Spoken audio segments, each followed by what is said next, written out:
Salut tout le monde, ici Charles Raymond de Raymond vs Bass. J'espère que vous allez très bien. Aujourd'hui, pour cette vidéo, on parle de pêche d'automne parce que c'est enfin arrivé. Le mois de septembre, octobre, novembre, ça va être le meilleur moment de l'année pour capturer des gros poissons, des gros achigans, gros dorés, gros brochets, gros masquinongés. Pas mal tous les poissons sont très gros. Ils vont se nourrir beaucoup avant de se préparer à l'hiver. Donc, c'est le temps d'aller lancer nos leurres préférés, donner tout ce qu'on a pour essayer de prendre un poisson trophée. C'est le bon temps de l'année. Et je voulais vous parler d'une manière de pêcher que j'utilise depuis plusieurs années, près de 10 ans maintenant, le drop shot. J'en parle beaucoup. J'adore pêcher de cette manière. Et là, c'est drôle parce que je reviens de la pêche et puis j'ai attrapé un de mes plus gros poissons de l'année sur la rivière des Mille-Îles. Je voulais juste faire une démonstration comment on pêche avec le drop shot. Je vais vous laisser regarder les prochaines images et on parle là, vraiment après des petits trucs, comment je fais le montage, comment on l'utilise, à quoi ça sert.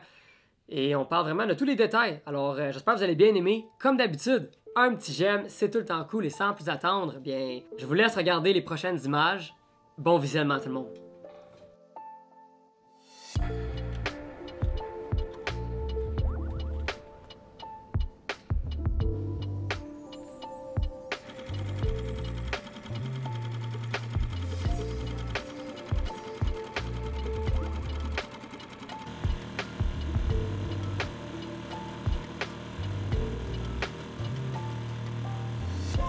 Nous sommes sur l'eau en ce moment avec le petit bateau. Dans la main, j'ai ma canne lancé léger avec le montage drop shot et je vais vous montrer un peu comment on travaille de la bonne manière le drop shot, que ce soit en embarcation, à partir du bord, en kayak, en rivière, en étang. Le montage drop shot, là, ça revient toujours un peu avec le même principe, c'est prendre notre temps. Alors ici, en embarcation, qu'est-ce que moi je fais? J'aime me laisser dériver. Donc là, je ne sais pas si on peut le remarquer, mais tranquillement, avec la force du courant et du vent, je dérive dans l'eau. Ça permet à mon montage, mon leurre, le plomb, de rebondir tranquillement. Comme ça ici. J'agite la canne de haut en bas, sans donner de trop gros coups. Mon but, c'est vraiment juste de faire rebondir le plomb dans les roches, puis voir un peu s'il y a du poisson alentour de moi. Je pense que l'erreur que je vois souvent au drop shot, c'est que les gens ont tendance à jigger, un peu comme la jig traditionnelle. Mais le but avec le drop shot, c'est vraiment garder la présentation au fond de l'eau, même que des fois, oui, on reste coincé. Je vais voir si capable de me tirer. Ah non, peut-être pas.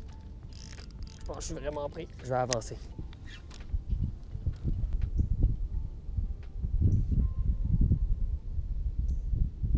Oh! Oh, poisson!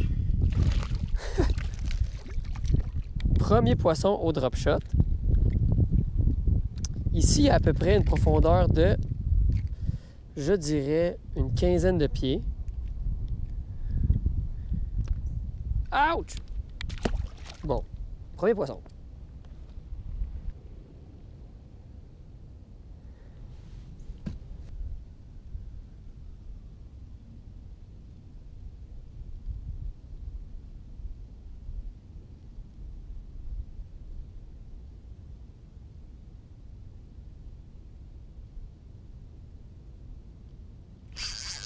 Poisson. Oh yeah. Oh, c'est quoi ça? Oh mon Dieu! Big bass! Big bass. Oh my God. J'étais pas prêt pour ça. Oh! Big bass. Oh mon Dieu. Oh my God. Oh mon Dieu, c'est pratiquement mon plus gros achigan de l'année ici.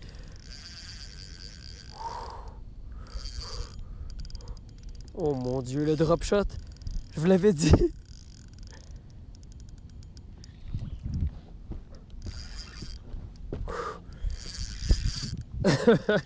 Il veut même pas monter.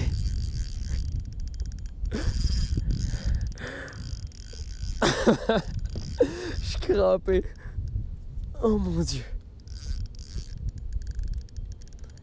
Regardez ça.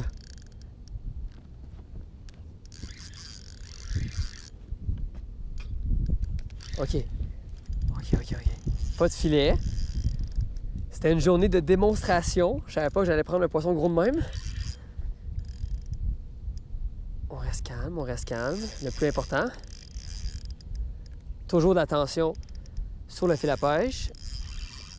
On laisse le moulinet un peu lousse quand même pour laisser le poisson se débattre au maximum. Hey, tout un combat, c'est un achigan. Oh mon Dieu, il est beau. Il commence à se fatiguer, là. Ah, la pêche d'automne, que j'adore.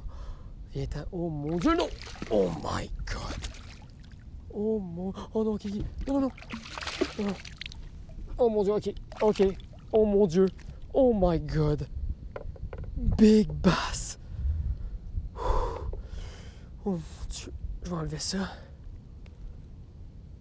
OK. Pour la rivière des Mille-Îles, là, c'est un monstre. C'est un monstre. Wow!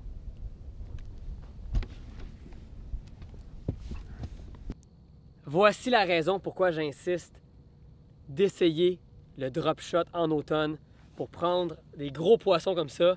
On le remet à l'eau, on continue. Nice.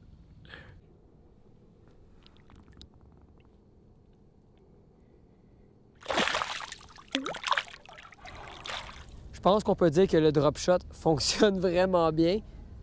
Il faut retenir que le drop shot, c'est juste une question de patience. Il faut reproduire quelque chose dans l'eau de lent, de naturel. De cette manière, les poissons vont mordre. Oh, j'ai une touche.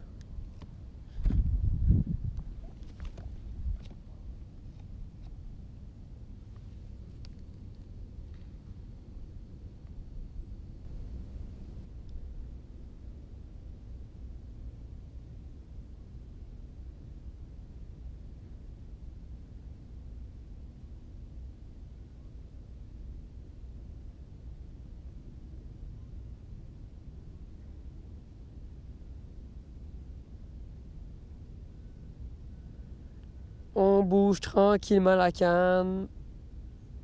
C'est ça le truc. C'est peut-être le dernier achigan de la journée. Mais aujourd'hui, ça a été incroyable. On le remet à l'eau. Wow.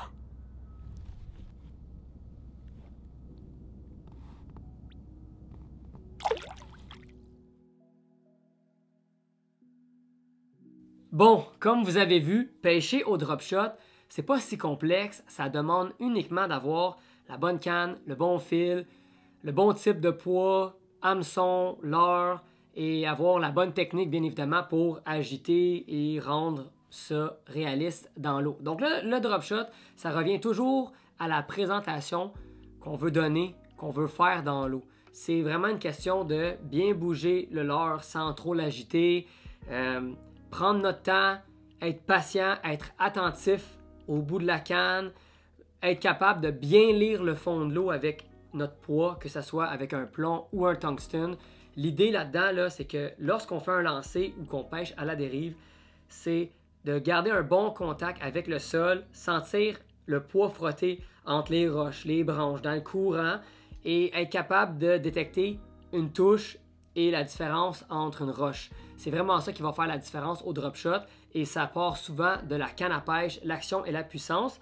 Moi, j'utilisais une canne action et puissance medium light fast de longueur 7 pieds 1.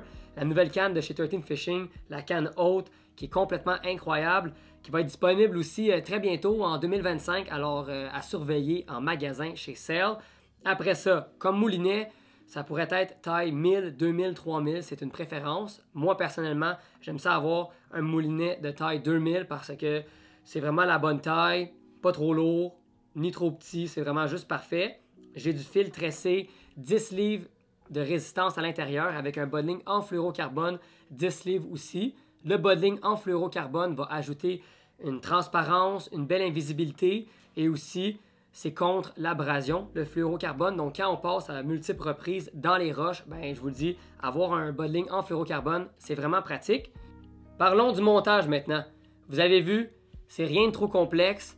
On attache un petit hameçon pour le drop shot sur notre bas de ligne en fluorocarbone ou sur notre fil principal. C'est vraiment une question de préférence aussi. Il ne faut pas oublier que le bas de ligne en fluorocarbone va être vraiment utile en eau très très claire. Des fois, quand on arrive en eau un peu plus foncée, oui, ça fait une différence à cause que le fluorocarbone, c'est contre l'abrasion, mais on pourrait pêcher directement aussi sur notre fil tressé. C'est pas plus grave que ça. Moi, c'est sûr que j'aime beaucoup les bas de ligne en fluoro, je l'utilise tout le temps. Alors, pour le drop shot, c'est un incontournable. Mais l'idée, c'est attacher notre hameçon sur notre bas de ligne en fluorocarbone et quand on fait notre nœud, de laisser quand même une bonne distance de fil pour être capable d'ajouter notre poids. Ici, j'ai un poids cylindrique et les poids cylindriques, ça se faufile vraiment bien entre les roches. C'est vraiment plus simple de pêcher au drop shot avec des poids de style cylindrique comme ça. On peut aussi prendre le choix du tungsten qui est éco-responsable, qui va être plus dense, donc plus petit pour le même poids, qui est aussi une très bonne option. Le tungsten ou le plomb, encore une fois, ça dépend de votre budget. Le tungsten est un peu plus cher. Mais pour pêcher avec le montage drop shot, ça ressemble à ça. Vraiment pas plus compliqué. Si vous pêchez à partir du bord de l'eau, comme je le fais régulièrement dans mes vidéos, le drop shot, super efficace en automne aussi. Moi, qu'est-ce que je fais? Je fais un long lancer et je vais balayer le plomb vers moi. Je ne veux pas nécessairement le faire rebondir, je veux vraiment juste bouger la canne, ramener un petit peu. Bouger la canne, ramener un petit peu, parce que comme je disais tantôt, l'idée avec cette technique-là, c'est vraiment de garder le meilleur contact possible avec le fond. C'est comme ça que le poisson va mieux observer la présentation plutôt que le montage qui se promène de haut en bas, comme à la jig, exemple. Alors le drop shot, on lance, on garde le contact avec notre poids au fond de l'eau. Là, on le remarque dehors, la température commence à baisser, l'eau devient plus froide et les poissons changent leurs habitudes. En automne, c'est la période par excellence pour les achigans, les dorés, les brochets, les masquinongés, de manger beaucoup afin de se préparer à l'hiver parce que l'hiver, c'est vraiment une période froide. Les poissons ne vont pas beaucoup s'alimenter, vont rester couchés au fond, vont vraiment attendre que l'hiver passe, un peu comme nous. C'est pour ça que l'automne, il faut pêcher avec des techniques et des manières de pêche qui sont plus lentes aussi parce que l'eau est quand même froide. Les poissons sont moins agressifs que le mois de juin, le mois de juillet quand l'eau est vraiment chaude. C'est pour ça que le drop shot, le Ned rig, le tube et toutes ces manières de pêcher-là sont vraiment, vraiment bonnes pendant le mois de septembre, octobre, novembre, décembre. Et le drop shot, pour vrai, là, c'est pas mal la manière de prendre des gros poissons pendant les prochaines semaines. J'ai une coupe de leurre, de paquets de leurre dans mes mains. J'aimerais vous montrer, qui pourrait vous inspirer pour ce montage-là. En premier, un leurre que j'aime beaucoup pour le montage drop shot, le Suspect de Crush City, un petit poisson qu'on insère sur l'hameçon, tout petit, 2,75 pouces. On ne veut pas avoir des leurres trop gros au drop shot. C'est comme ça qu'on va avoir le plus de succès. Très belle couleur, chartreuse, qui reproduit les petites perches chaudes, les petits ménés, tout ça. Le Suspect, très bon leurre. Après ça, un autre super leurre que peu connaissent pour le drop shot, mais qui est excellent. Le Creeper de Crush City. Ça reproduit un petit insecte dans l'eau. C'est très, très beau. Lui aussi, c'est pas vraiment un énorme leurre. On parle de 2,5 pouces, alors tout petit. Un leurre un peu plus gros de Jerk qui peut être utilisé aussi à la jig, mais pour le montage drop shot, c'est vraiment bien. 3,75 pouces, une petite affaire plus gros, pas beaucoup. C'est pas mal ça, mes recommandations pour le montage drop shot.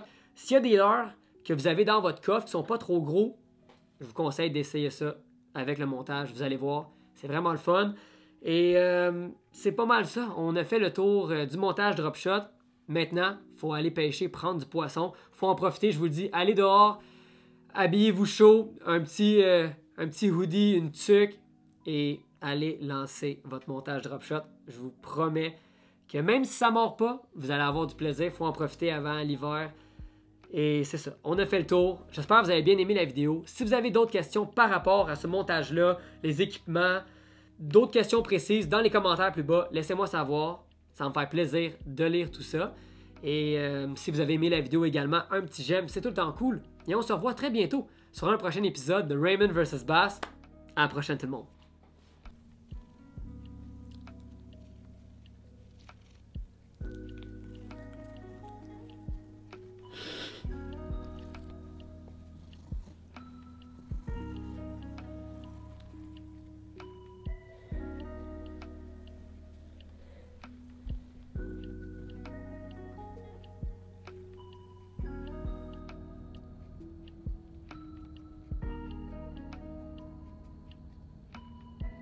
Voici la raison pourquoi j'insiste d'essayer le drop shot en automne pour prendre des gros poissons comme ça. On le remet à l'eau, on continue.